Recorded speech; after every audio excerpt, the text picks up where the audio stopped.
Before money existed, people in early societies relied on barter, the direct exchange of goods and services.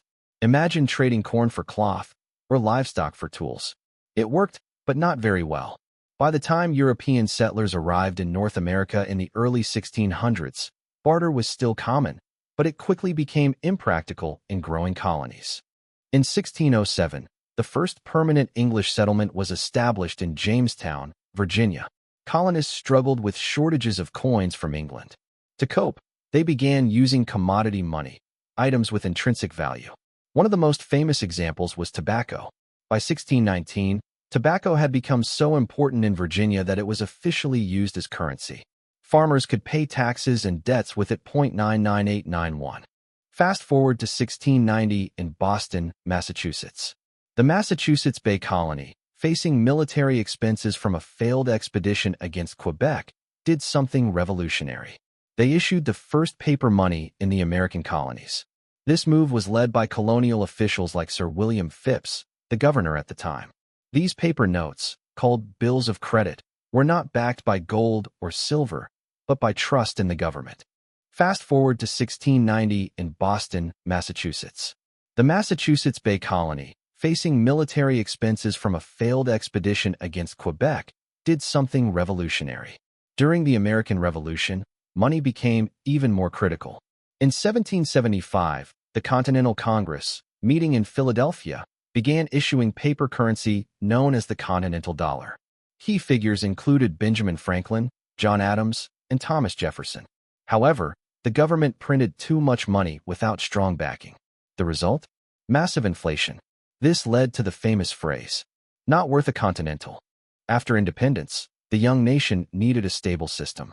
In 1792, the Coinage Act was passed in Philadelphia, the nation's capital at the time. This act was championed by Alexander Hamilton, the first U.S. Secretary of the Treasury. It established the U.S. dollar as the official currency. The United States Mint, located in Philadelphia.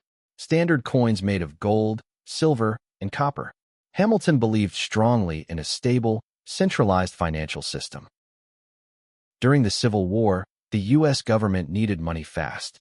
In 1862, under President Abraham Lincoln, the government issued greenbacks, paper currency not backed by gold. This was authorized by the Legal Tender Act of 1862. For the first time, paper money became a standard national currency. Even before the Coinage Act, in 1791, Congress chartered the first Bank of the United States. Again, this was Hamilton's idea. The bank helped store government funds, issue banknotes, stabilize the economy. But not everyone agreed. Thomas Jefferson opposed it, fearing too much centralized power. By the early 20th century, financial panics were common. In response, Congress passed the Federal Reserve Act in 1913.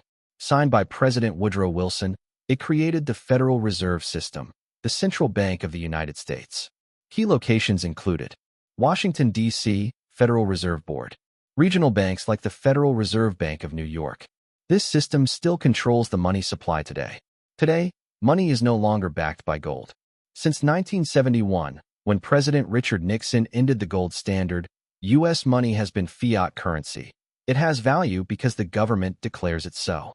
From tobacco in Jamestown to digital payments in modern America, money has evolved dramatically. But one thing remains the same.